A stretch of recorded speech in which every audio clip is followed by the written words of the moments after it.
What is up, you guys? Habs here. Today I'm going to be teaching you how to build a medieval style tower.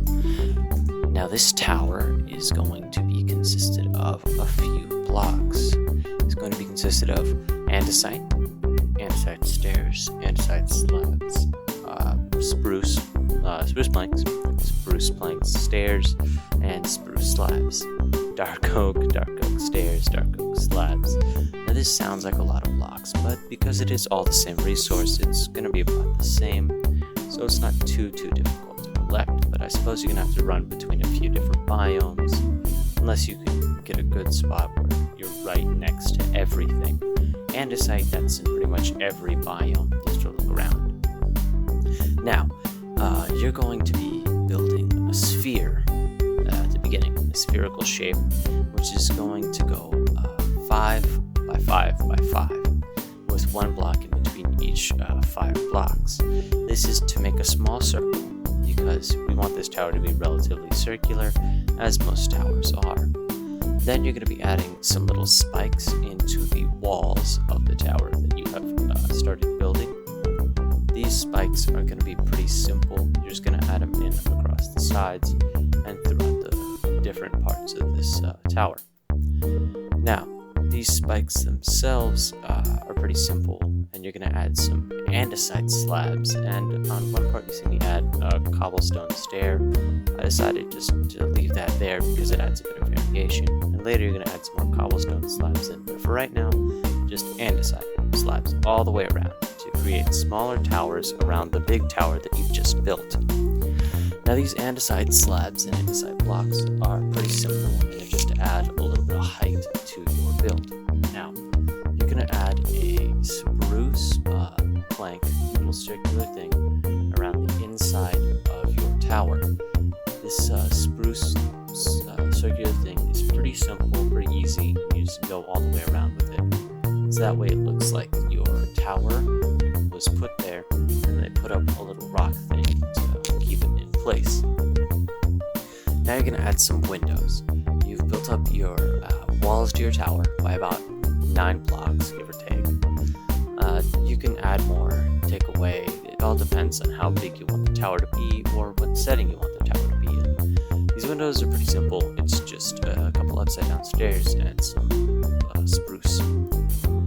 Now, dark oak. Now you're going to be making a door. Now, first you're going to be building a pathway up to this door and adding a couple cobblestone slabs in throughout the rest of your build, so you can add some variation to the hill around your house. Now, as you're adding in this hill, you're going to want to put a door straight through the middle of your build, and this door is going to be pretty simple, just a 3x3, where you're going to build across with some stairs on either side, and then put a slab through the middle. Now, as you're putting in this door, you're going to realize that I did it a little bit taller. Later in the build, I saw that it was too tall, and I need to bring it down by 1 block. This is because when I went to go detail the edges of the window, they covered up the bit of door that I put in, so it wasn't even worth keeping it that tall, considering that's mainly decorative. Now, as you're putting these things in, you're going to want to break some holes in the windows. These will be your future windows, and that little dark bit that's sticking out is going to be a window seal. It's just a nice little touch where you can add some plants. Now, when you're putting in your X, it's gonna look like an X, but it won't really connect up as if it were an X. It's gonna connect up as if, it's not gonna connect until you get to the one above the door. Then that one's just gonna be one giant X going across to keep within the pattern and to add a bit of variation, so that way you can indicate where your door is and where your windows are. Now, if you were to continue building this in survival, I would suggest building up the layers and then going back and adding in this bit, like all the detailing, after you've built up your circle part with the spruce thing, and then adding in the andesite slabs around it. And to be frank, you can build this tower bigger. You just have to increase the size of the circle, and the editing might take a little bit longer, or adding in different details to the sides of the tower. It might take a bit longer, but all in all, it's about the same. Now you see those little protruding bits towards the top of your build, or at least on mine. Those are just there for a general idea of what I'm going to do, when in reality, I'm going to be using some dark oak slabs across the top of this and across the sides. Now, I went across by 3, up by a block, across by 1, and then up by a block on top of that, like I did here. This is so you can have a circular look to your build. Now this circle is pretty simple and it doesn't really do too much, doesn't take too much effort to make, and it doesn't do a lot to the size of the build, but it just makes it look a lot cleaner. Now you're going to be adding in some stairs. At first you see me just fiddling around with the look of this build. Just because I was trying to see if I could just use slabs, but you're going to have to make some stairs. So as you're adding in your stairs, you're going to put them in upside down, facing towards the bit that you've just built, and then up towards each other. So that way you can have them connecting and proceed to build the roof. Now you just see me going all the way around, doing it, checking, make sure that it's symmetrical. This build has a lot of symmetry behind it because it is a tower, and towers generally have the same exact look all the way around. So when you add your walls in, it looks pretty much the same. Now I know on some towers there are variations to the different sides, but it all in all is going to be about the same. Now as you're adding in your outside part, make sure you do the framing with dark oak, or you can even do it with different types of wood like birch, oak, or acacia and dark oak. It's all about what you have around you, but keep in mind that you're going to have to use the darker block on the framing, so that way it has a better kind of color contrast to it. Now for the middle of them, you're going to be adding in 2 stairs facing each other, and then an upside down one, and then one on top of that. You're going to be doing this all the way around in between the 2 middle bits. Then that'll make that, and it'll have it all tied together. Then once you do that, you're going to have stairs being upside down throughout your build, and it's gonna just kind of have a connecting look to it. It's gonna make it look as if you've connected your build, like the framing, to the bottom of the build. I would suggest adding it in, but you don't really have to. Now you're gonna build your platform, or so you have the space to walk around, and that's gonna connect up to your roof. Now this isn't exactly the most simplistic thing. It's gonna take a bit of effort if you're just watching the tutorial. If you have a lot of practice with this, then it's gonna be a little bit easier, but it's still gonna be rather difficult. Now as you're adding these in, you're just gonna want to have them go diagonal. Don't have them connecting up by the sides, because that'll interfere with what you're going to do for the outside of it and for the middle. Next up, when you're building towards the framing, you're going to want to have it go up by half a block every single time. And when you have it go up by half a block, it's just going to go up, kind of like stairs. Rather simplistic, but at the same time, it adds that nice layer of depth. Then you're going to want to have the block going down, like filling in that gap, so that way if you are building this, you'll just fill up the gap and you're good to go. Then you're going to have the towers, the corners of it, be the same size as the sides, because it'll have the symmetry that you're looking for, and it just looks a lot nicer if you're just using this in survival. You're going to live in there. Now do the stairs forward, and then upside down backwards, and then boom.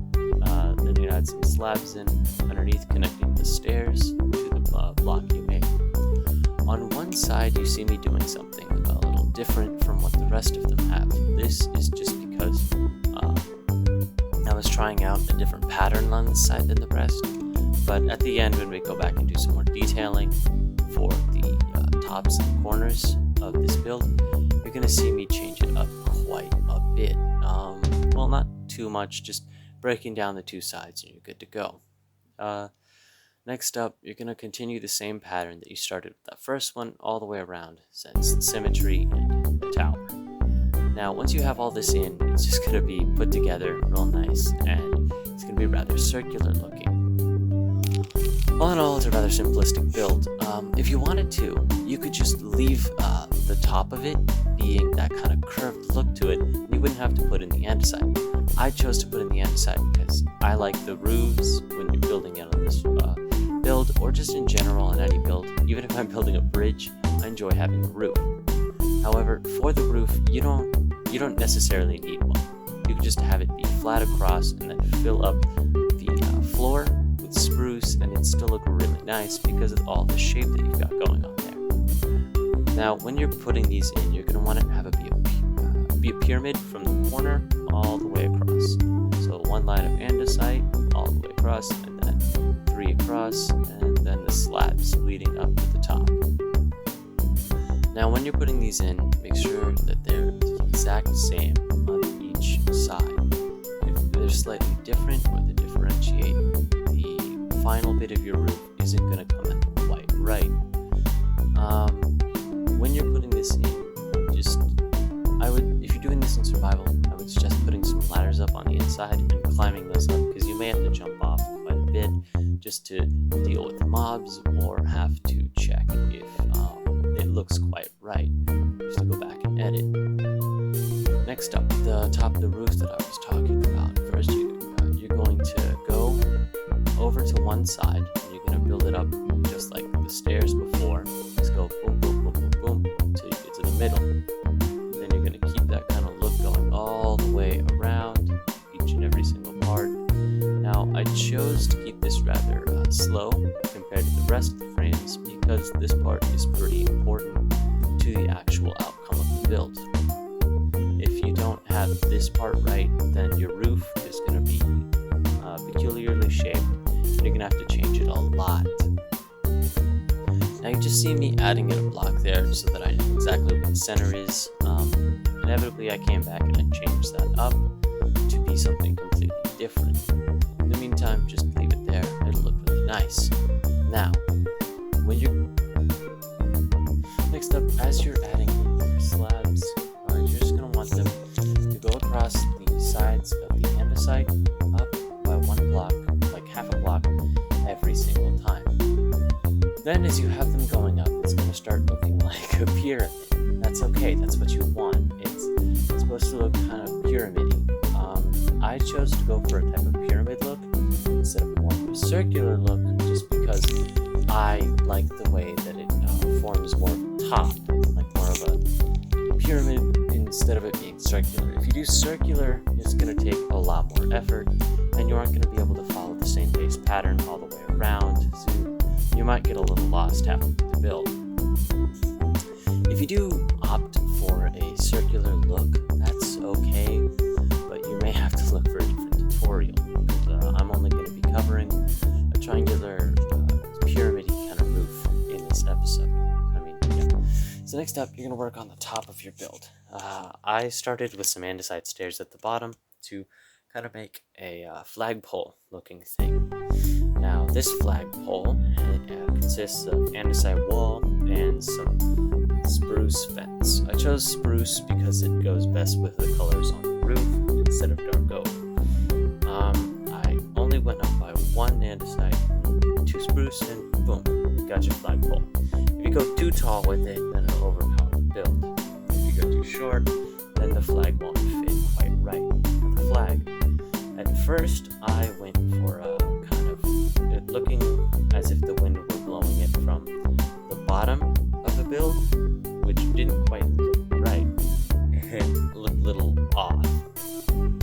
So then I decided to go for the look as if it were going from the flagpole side down, as you can see here, because this looks as if the wind were blowing from where the sun is.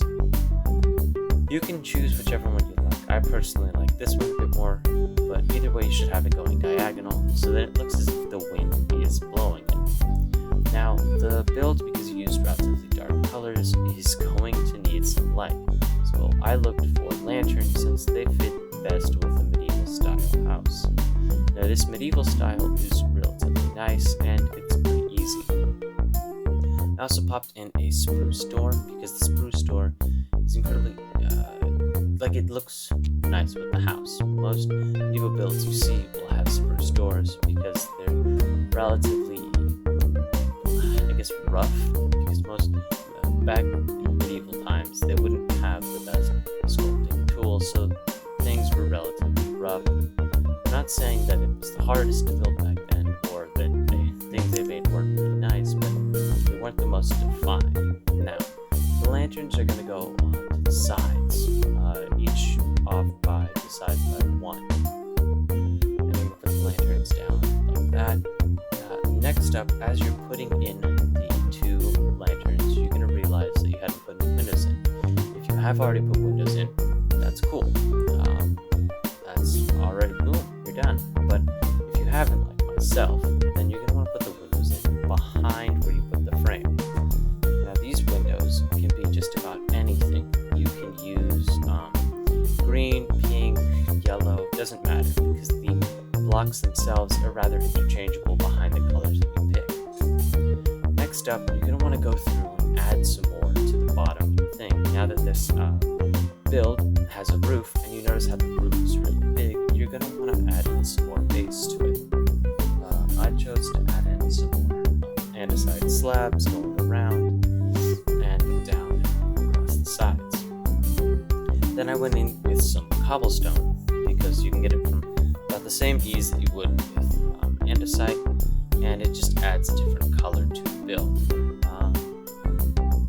When you're putting in the andesite, make sure that it goes up by spikes. That's it for this video.